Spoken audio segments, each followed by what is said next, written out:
Olá, gerente de projeto, estou aqui de volta para dar continuidade à área de conhecimento gerenciamento do escopo. No vídeo passado, nós introduzimos o tema gerenciamento de escopo no gerenciamento do projeto, ok?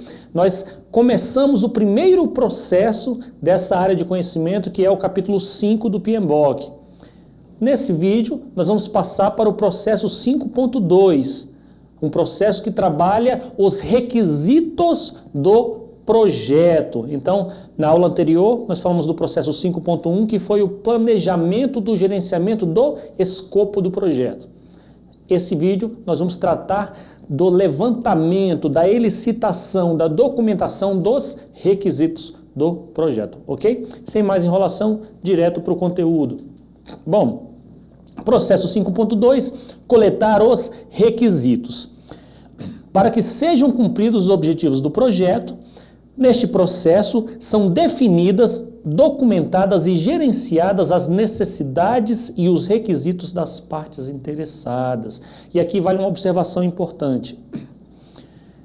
Nem sempre nós vamos conseguir atender a expectativa de todas as partes interessadas. Na verdade, na maior parte das vezes, a maior parte do tempo, nós não conseguiremos atender todas as expectativas das partes interessadas. Porém, você deve gerenciá-las. Gerenciá-las quem, Carlos Jacobino? Gerenciar as expectativas das partes interessadas. Um dos vídeos anteriores, eu já expliquei o conceito de parte interessada, de stakeholder, né? Envolvido, o ativo, o indivíduo que é envolvido ativa ou passivamente, direta ou indiretamente, positivo ou negativamente com o projeto, ok? Todos esses indivíduos têm expectativas quanto o resultado daquele projeto. Por exemplo, nós vamos implantar um novo ERP dentro da empresa, ou seja, um novo Enterprise Resource Planning, um novo sistema de gestão corporativa. Eu vou traduzir assim, não é bem uma tradução, é simplesmente uma interpretação, mas vamos dizer que a gente esteja nesse momento implantando um novo ERP, ou seja, um novo sistema de gestão corporativa dentro desta empresa na qual você trabalha. Ok, para o pessoal do departamento financeiro, a prioridade deles é uma. Eles estão mais preocupados com controles, com relatórios, né? Com a dinâmica financeira do sistema. Para o pessoal, por exemplo, deixa eu ver uma outra área que vai concorrer aqui no RP. Pessoal de vendas, eles estão preocupados com outra ótica, eles estão preocupados, por exemplo, com o CRM, o Customer Relationship Management, né? Estão preocupados com pipeline, estão preocupados com projeções de vendas. Então, eles vão usar o módulo de CRM do seu ERP, ok? São duas partes interessadas que têm, é redundante, mas é isso, têm interesse no projeto, cada uma sob a sua ótica, sob o seu prisma, ok? Então, quem priorizar? Dá para atender todo mundo? Né? O Franklin Delano Roosevelt, ele tem uma frase muito interessante, célebre, que ele fala assim: eu não sei o segredo do sucesso, mas o segredo do insucesso, ou seja, o segredo da falha, é tentar agradar todo mundo, né? Então não dá para agradar todo mundo. Nem Jesus Cristo agradou todo mundo, né? O próprio Jesus Cristo falou que você não pode servir a Deus e ao dinheiro, por exemplo, né? Então, você, gerente de projeto, infelizmente não é um super poderoso que vai conseguir agradar todo mundo, certo? Bom, você vai ter que fazer escolhas. Essas escolhas, junto com a equipe, olhando para aquilo que é o escopo do projeto, é que vai se materializar num conjunto de informações chamado requisitos do projeto. Um conjunto de informações chamado requisitos do projeto, ok? Bom, vamos voltar para o material e avançar. Bom, o sucesso do projeto é diretamente influenciado pela atenção na captura e gerenciamento dos requisitos do projeto e do produto. A falta de um requisito pode gerar mudanças e conflitos em todo o restante do projeto ou até mesmo ocasionar no seu fracasso. Pois bem, gente, é isso mesmo. Nós temos que ter uma atenção muito grande na elicitação de requisitos, na documentação de requisitos, no levantamento dos requisitos. Por quê? Porque se a gente negligenciar esse processo 5.2 do gerenciamento de escopo, e fizermos as outras áreas de conhecimento, ou seja, se nós montarmos um cronograma, se nós fizermos o nosso orçamento, a nossa orçamentação, fecharmos todas as linhas de base do projeto, e lá na frente a gente descobrir que um requisito importante faltou, pode ser que eu tenha que derrubar o prédio inteiro e fazer de novo. Por quê? Vamos dar um exemplo prático aqui, didático, né? Óbvio que isso é absurdo do ponto de vista da engenharia, mas um dos requisitos é uma piscina olímpica na cobertura do prédio. O prédio tem 50 andares. E de repente você esqueceu esse requisito, mas o dono do projeto, o cliente do projeto, gostaria que tivesse uma piscina olímpica na cobertura do prédio. Veja bem, nos cálculos estruturais, durante o cálculo da fundação do prédio, você previu isso? Que teria uma piscina olímpica na cobertura? Então, se a fundação do prédio não está boa e se a piscina olímpica na cobertura do prédio é um requisito indispensável para que o patrocinador do projeto esteja satisfeito, o que aconteceu? Você vai ter que, mesmo que você já esteja no andar 49, você vai ter que quebrar tudo que foi feito e fazer de novo. Isso é um exagero. Provavelmente ninguém em sã consciência toparia uma coisa dessa, porque era melhor ele acabar esse prédio, vender e depois construir outro. Mas isso é algo que pode acontecer. Em um sistema, em um software, por exemplo, que é a minha área, né, eu sou formado em tecnologia da informação, né, sou cientista da computação e sou mestre em ciência da informação pela Universidade de Brasília. A minha área é TI, e um dos campos que nós utilizamos, que nós estudamos, é o desenvolvimento de sistemas, né, é o processamento de dados. Pois bem, é muito comum no desenvolvimento de um software a gente chegar lá no final e descobrir que um requisito importante faltou. E às vezes tem-se que abandonar tudo o que foi feito e reprogramar o sistema inteiro. O sistema inteiro. Do ponto de vista da engenharia, é como se a gente tivesse que derrubar o prédio inteirinho para poder colocar a piscina na cobertura. Okay? Então temos que estar muito atentos aos requisitos para evitar esses problemas. Ok? Vamos avançar com o nosso material. Coletar requisitos. Carlos, na prática, como é o processo de coletar requisitos? Agora há pouco você falou para a gente a teoria, né? O conteúdo que veio do PMBOK, né? Por que é importante? Mas como se faz isso na prática? Bom, na prática, o papel do gerente de projeto é conduzir a equipe e principalmente os especialistas naquele campo técnico no qual o escopo do projeto está sendo desenvolvido para fazer a melhor coleta de requisitos, pensando em traduzir em requisitos tangíveis aquilo que é a ideia, aquilo que é declarado pelo patrocinador. Ou seja, ele quer uma casa, mas como é essa casa? Ele quer um carro, mas como é esse carro? E essa figura aqui nos mostra isso. Então veja bem, ó, objetivos declarados pelo cliente ou patrocinador. Ele declarou que gostaria de um Cadillac conversível, laranja, com um banco amarelado e assim por diante, com calotas, da forma como está aqui na fotografia. Ok, isso foi o que ele falou. Aí a ideia é escutar, anotar, documentar para que o nosso projeto, aí já entra a segunda parte aqui, né?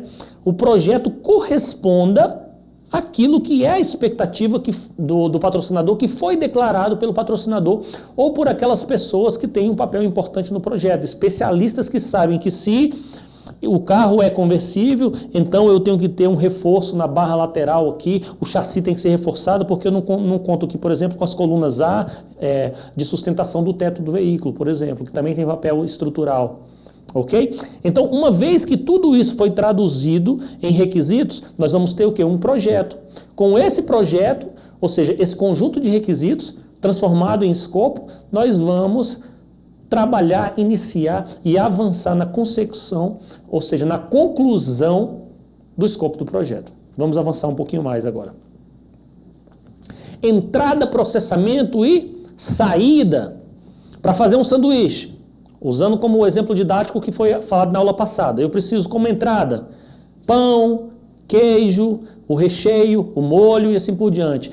Processo, utilizo ferramentas e técnicas e depois tem uma saída. Qual é a saída do processo fazer o sanduíche? O sanduíche. Qual é a saída do processo coletar os requisitos?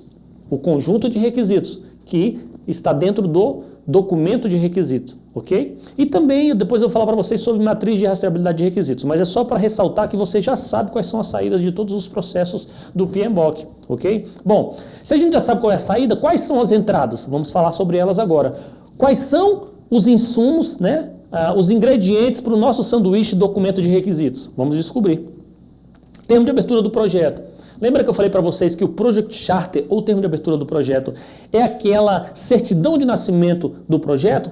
É a visão inicial que o patrocinador e o Project Owner, né, o dono do projeto, tem, a visão que ele tem sobre aquilo que vai ser construído ou desenvolvido pelo projeto. Então, eu preciso disso para poder coletar os requisitos. Eu preciso saber que é uma casa, para depois perguntar como é essa casa, quantos quartos tem, qual é a cor, que tipo de telhado, que tipo de piso, que tipo de janela, que tipo de acabamento, ok? Plano de gerenciamento do projeto. E agora, com o plano de gerenciamento do escopo, o plano de gerenciamento dos requisitos e o plano de gerenciamento das partes interessadas. De onde vêm esses documentos aqui? Saída imediatamente do processo anterior. Vocês lembram que lá no processo 5.1 nós tivemos como saída o plano de gerenciamento do escopo e o plano de gerenciamento dos requisitos. Plano de gerenciamento das partes interessadas. É importante também, lembrando que o nosso processo é iterativo e incremental. Então, no primeiro ciclo de leitura do processo 5.2, nós ainda não temos esse documento pronto, mas como o nosso planejamento ele é contínuo, a gente está sempre revisando e incrementando o nosso planejamento, ele já é importantíssimo. Por quê? Eu preciso saber quem são as partes interessadas que serão entrevistadas para que elas me deem o requisito. É importantíssimo saber o que vai ser feito e como vai ser feito. É importantíssimo saber quais as regras do jogo, ou seja, o plano de gerenciamento de requisitos, como nós vamos gerenciar os requisitos, inclusive qual metodologia de gerenciamento de requisitos ou de levantamento de requisitos nós vamos utilizar. Onde está escrito isso? Dentro do plano de gerenciamento de requisitos. E é importantíssimo saber quem são as partes interessadas ou quais papéis e responsabilidades, quais tipos de partes interessadas serão entrevistadas para o projeto, ok? Muito bem, vamos avançar. Documentos do projeto, registro de premissas, lições aprendidas, restrições, registro de partes interessadas e assim por diante. Aqui eu vou fazer um parêntese rápido para vocês sobre premissas e restrições. Isso é muito importante. Bom, o que é uma premissa do ponto de vista do gerenciamento de projetos? Uma premissa é uma verdade assumida. Por exemplo, em agosto, geralmente não chove. Em Brasília, o mês de agosto geralmente não chove. Eu posso garantir que agosto não chove? Não posso. A não ser que eu tenha um convênio lá com o São Pedro lá e eu assine um contrato e não chova. Mas eu não posso controlar o tempo. Isso não é uma verdade absoluta. Então é uma verdade assumida. Em agosto, geralmente não chove em Brasília. Então eu posso tomar isso como premissa para o meu projeto. Olha, já que geralmente não chove em Brasília, essa parte do projeto aqui, eu posso deixar para fazer o telhado em agosto, porque eu não vou ter problema com a chuva em agosto. É a melhor época do ano? Sim, mas eu posso garantir que não vai chover? Não posso, ok? Então, as verdades que nós assumimos são as premissas. E o que é uma restrição? Uma restrição é algo que é criado para resolver os problemas e tratar os riscos deixados pelas premissas que nós assumimos. Carlos Jacobini, me dá um outro exemplo de premissa. Por exemplo, a premissa. O meu pintor consegue pintar 50 metros quadrados de parede por dia. Essa é a produtividade média dos meus pintores. Mas eu posso garantir que em todos os projetos, em todos os prédios, eles vão fazer 50 metros quadrados de parede por dia? Não posso. Não posso garantir isso.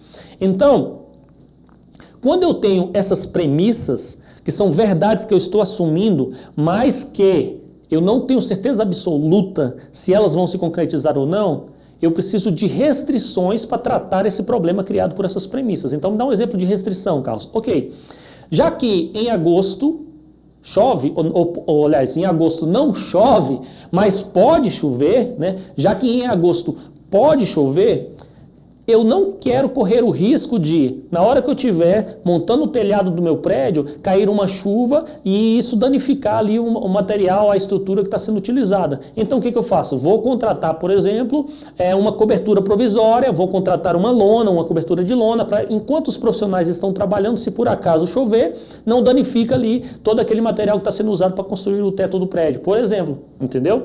Então eu utilizo uma restrição, ou seja, obrigatoriamente, a montagem do telhado do prédio vai ser feita embaixo de uma estrutura coberta. Foi uma restrição que eu criei. Então, uma restrição é obrigatória, entendeu? Por exemplo, uma restrição de prazo. Dá um exemplo. Nós estamos agora na Copa do Mundo. E a Copa do Mundo precisa de quê para acontecer? De jogador e de estádio, né? Para poder ter os jogos, né? Ok, então vai construir um estádio para a Copa do Mundo. A Copa do Mundo que nós estamos agora, eu não sei quando você vai estar vendo esse vídeo, mas nesse momento aqui nós estamos em 2018, é a Copa na Rússia, né? Então, o estádio para a Copa de 2018 tem que ficar pronto até quando? Até antes da Copa de 2018. Não adianta o estádio ficar pronto em 2019. Então, qual é a minha restrição de prazo?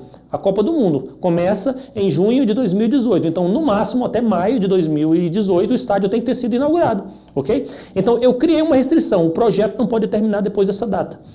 Então, restrições são questões que nós tiramos para tratar as premissas. Ok? Vou voltar aqui para o material para a gente seguir.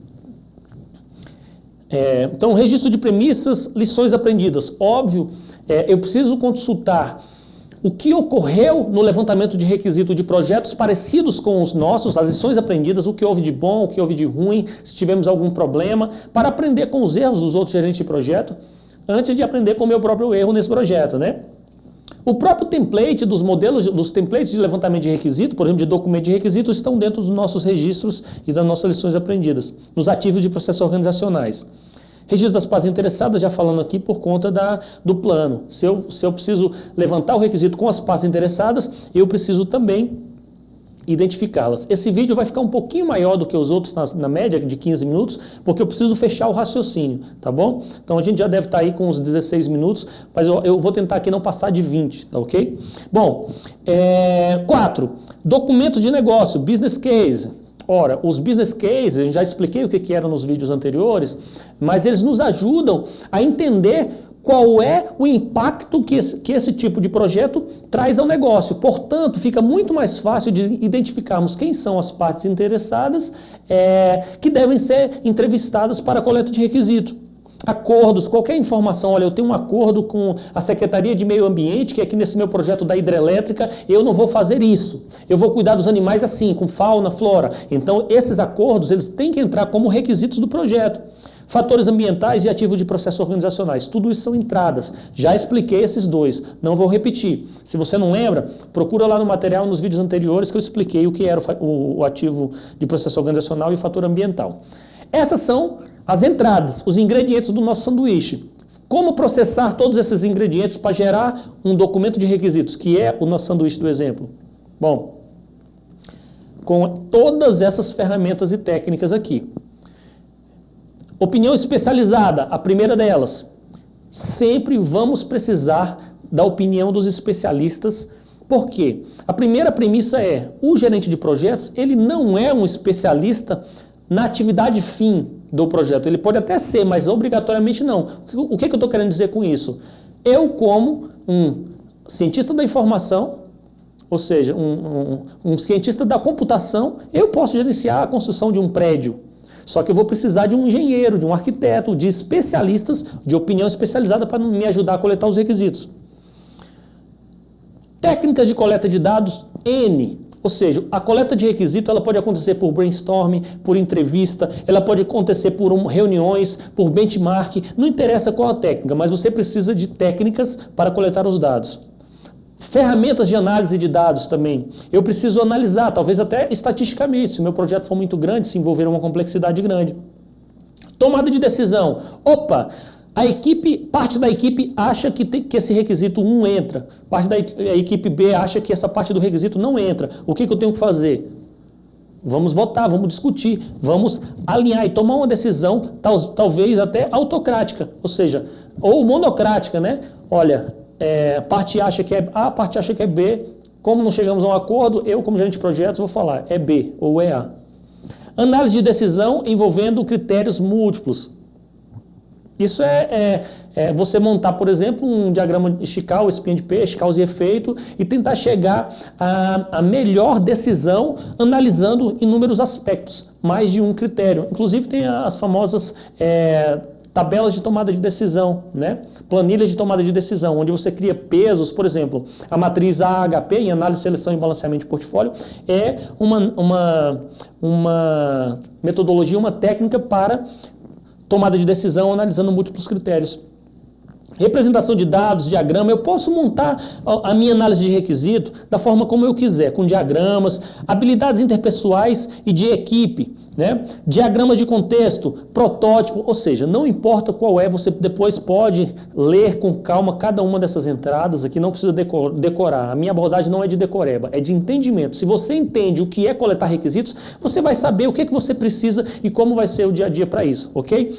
Para fechar o vídeo, entrada, processamento e, muito bem, saída. Qual é o nosso sanduíche? Um documento chamado documento de requisitos. E junto a ele, uma matriz de rastreabilidade de requisitos. O que é essa matriz de rastreabilidade, Carlos Jacobino? Uma matriz de rastreabilidade de requisitos é o seguinte, ora, se eu mudar o requisito A, qual o impacto que eu vou ter nos outros requisitos do projeto? Por exemplo, se eu disser que eu quero uma piscina na minha cobertura, qual o impacto disso, por exemplo, no projeto de elétrica? Vai ter iluminação essa piscina? De hidráulica, de estrutura. Eu tenho que mexer no cálculo estrutural do prédio. Então, um requisito, ele tem relação com outros requisitos. Então, se eu, de repente, tirar a piscina, mudar esse requisito, qual o impacto nos outros requisitos? Então, uma matriz de rastreabilidade de requisitos, ela cruza requisitos num eixo X e num eixo Y, ok? Essa é a ideia. Muito bem. Com essa observação, nós fechamos o segundo processo do gerenciamento de escopo. 5.1, planejamento do escopo. 5.2, coleta dos requisitos, ok? Muito bem. Grande abraço do professor Carlos Jacobino e até o próximo vídeo.